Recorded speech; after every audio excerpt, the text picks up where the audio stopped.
Tirupati Palani bus సౌకర్య ప్రారంభోత్సవం సందర్భంగా ఇక్కడికి విచ్చేసిన విశిష్ట అతిథులందరికీ, వేదిక పైన ఆసీనులైన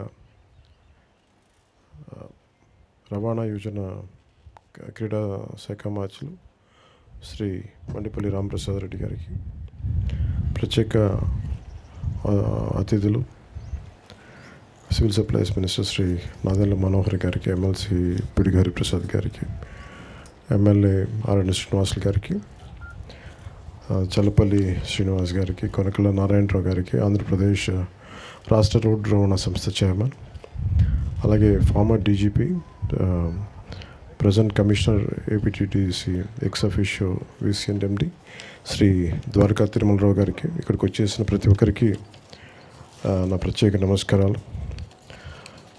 அப்படியே தமிழ்நாட்டில் வந்து திரு கார்த்திகேயன் அவர்கள், திரு சிவகுமார் அவர்கள் கந்தசஷ்டி கவசம் பாட்டு உங்களுக்கு ரொம்ப நன்றி. பழனியிலேருந்து வந்த பாலாஜி அவர்கள், ஸ்ரீ திரு பாலாஜி அவர்கள், திரு சுப்பிரமணியம் அவர்கள், Tamil Nadu state Kandan charitable trust representative and heads of Palani town citizen forum, உங்களுக்கு எல்லாருக்கும், தமிழ்நாட்டு மக்களுக்கு எல்லாருக்கும் வணக்கம். దిస్ ఈజ్ మన பழனி మనం ஆறுப்படை வீதின்னு சொல்லுவாங்களே சார், அது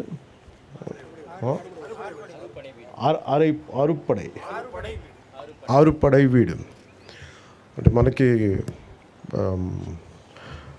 మనకున్న క్షేత్రాలాగా నా సింహాచలం మన నరసింహస్వామి క్షేత్రాలాగా ఆరుపడై వీడు అనేది మన 6 కుమరన్ మన మురుగన్ స్వామి మురుగన్ ఆలయాలు ఉన్నాయి.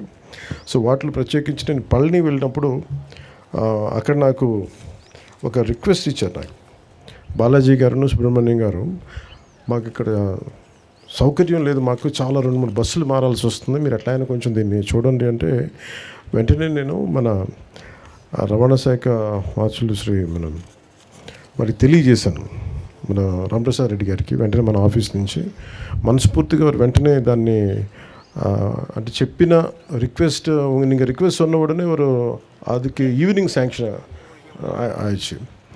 அதுக்கு like to I'm grateful to honorable CM Sri Nara Chandrababu Naidu garu for giving an immediate permission, also to Mandipalli Ramprasad Reddy garu for immediately giving a permission to let it get it operated. అలాగే కొనకళ్ళ నారాయణరావు గారికి కూడా నా ప్రత్యేక ధన్యవాదాలు. ద్వారకా తిరుమలరావు గారికి కూడా ఒక నా ప్రత్యేక ధన్యవాదాలు తెలియజేసుకున్నాను. ఎందుకంటే ఇది చాలాసార్లు అంటే నేను ఈ ట్రైబల్ ఏరియాస్కి వెళ్ళినప్పుడు రోడ్లు ఎలా ఉండవు, చాలా సమస్యల మీద, జనవాణి సమస్యల మీద, కార్యక్రమాల మీద, అంటే ఎవరైనా ఏం కోరుకుంటామంటే ఒక సమస్య చెప్పిన వెంటనే పరిష్కారం తొందరగా వస్తే మనం ఆశిస్తాం. ఒకసారి మనసున్నా కానీ అన్నిసార్లు జరగదు. కానీ ప్రత్యేకించి ఇది మురుగున్న ఆశీస్సులు అనుకుంటాం. చెప్పిన వెంటనే ఆయన కోరిక, ఆయన భక్తుల కోరిక ఎంత తీవ్రమైంది, ఎంత బలీయమైందంటే చెప్పిన అరగంటకల్లా పని అయిపోయింది. అంటే అది మురుగన్ తాలూకు శక్తి అది. సో దీనివల్ల ఉపయోగించుకున్నది ప్రత్యేకించి మన తిరుపతి నుంచి కానీ, మన ఆంధ్ర నుంచి అటు తిరుత్తని పళని వెళ్ళాలనుకున్నా, అలాగే తిరుత్తని పళని నుంచి తిరుపతి రావాలనుకున్నా ఈ బస్ సౌకర్యం చాలా వెసులుబాటు చాలా బాగుంటుంది. ఈ రూట్ లెంత్ 505 కిలోమీటర్లు. సో కొత్త 2 లగ్జరీ బస్సులని ఏర్పాటు చేయడం జరిగింది. ఇది తిరుపతి 8 గంటలకి రాత్రి వెళ్తే పొద్దున 7 o'clockకి పళని, అలాగే పళనిలో రాత్రి 8 గంటలకి స్టార్ట్ అయితే తిరుపతిలో 8 గంటలకు వస్తుంది. ఇది ప్రత్యేకించి భక్తులకి చాలా సౌకర్యంగా ఉంటుంది. పళని భక్తులు చాలా సంవత్సరాల నుంచి நிறைய வருஷமாக கேட்டுகிட்டே இருக்காங்க. ఇది మన తమిళనాడు సోదరులకి అర్థం అవడానికి తమిళ్లో చెప్తా ఉన్నాను. పళనిலேருந்து நிறைய సంవత్సరமாக கேட்டுகிட்டே இருக்காங்க. இது திருப்பதி பழனி பஸ் தேவைப்பட்டது, எப்படியாவது பண்ணுங்கன்னு.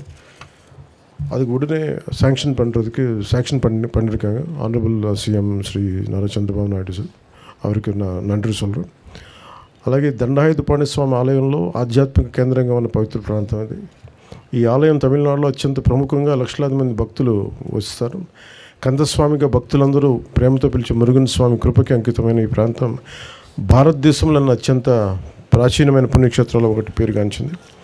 అదేవిధంగా తిరుపతికి, తిరుమలకి ఎంతోమంది భక్తులు అత్యంత ప్రియమైన క్షేత్రం వెంకటేశ్వర స్వామి ఆలయం కలియుగ వైకుంఠంగా భావించబడుతుంది. ప్రతిరోజు లక్షలాది మంది భక్తులు ఈ పవిత్ర స్థలాన్ని దర్శించడానికి దేశం నలుమూల నుంచి వచ్చి స్వామివారి ఆశీస్సులను పొందుతూ ఉంటారు. కానీ ఇప్పటివరకు పల్లె నుండి తిరుపతికి నేరుగా వెళ్ళాలంటే భక్తులు వివిధ ప్రాంతాల్లో బస్సులు మార్చుకుంటూ చాలా ఇబ్బందులు పడుతూ ఎన్నో కష్టాలను ఎదుర్కోవాల్సి ఉండేది. వృద్ధులు, మహిళలు, చిన్నపిల్లలను వేసుకొని ఇలాంటి ప్రయాణాలు చాలా తీవ్రమైన ఇబ్బంది గురవుతారు.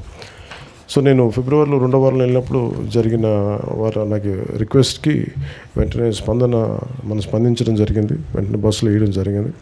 సో భక్తుల అవసరాన్ని అర్థం చేసుకుని తక్కువ ఖర్చుతోటి, అంటే ఇందాక మీకు ఆ ఖర్చు కూడా ఏంటంటే ఒక 680 రూపాయలు పెద్దలకి, 360 రూపాయలు చిన్నపిల్లలకి, తక్కువ ఖర్చుతో భద్రతతో కూడిన ప్రయాణాన్ని అందించేందుకు గౌరవ ముఖ్యమంత్రి శ్రీ నారా చంద్రబాబు నాయుడు గారి నేతృత్వంలోని కూటమి ప్రభుత్వం వెంటనే నిర్ణయం తీసుకుంది. ఈ సమస్యను పరిష్కరించడానికి తిరుపతి పళని నేరుగా బస్సు సేవలని ప్రారంభిస్తున్నాం.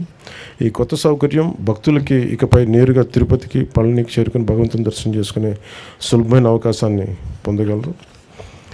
ప్రయాణ సమయం గణనీయంగా తగ్గడమే కాకుండా తిరుపతిలో వెంకటేశ్వర స్వామి దర్శనంతో పాటు భక్తులు దగ్గరలో ఉన్న కాణిపాకం, గుడిమల్లం, శ్రీకాళహస్తి, తిరుచానూరు వంటి ఆలయాలకు కూడా దర్శించుకోవచ్చు. ఈ బస్సు కేవలం భక్తులకు మాత్రమే కాకుండా ఆర్థికంగా కూడా అనేక ప్రయోజనాలు ఉన్నాయి. ఇది పర్యాటక అభివృద్ధికి దోహదం చేస్తూ ఉంది.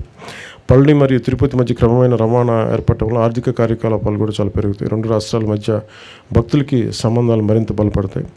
ఈ సేవని విజయవంతం చేయడానికి సహకరించిన రాష్ట్ర రవాణా యోజన మరియు క్రీడా శాఖ మంత్రివర్యులు శ్రీ మండిపల్లి రామప్రసాద్ రెడ్డి గారికి, అలాగే ఆంధ్రప్రదేశ్ మరియు తమిళనాడు రాష్ట్ర రోడ్డు కార్పొరేషన్ అధికారులకు ప్రత్యేక ధన్యవాదాలు తెలియజేసుకుంటూ, గౌరవ ముఖ్యమంత్రి నారా చంద్రబాబు నాయుడు గారికి ప్రత్యేక ధన్యవాదాలు తెలియజేసుకుంటూ సెలవు తీసుకున్నాను. జై హింద్.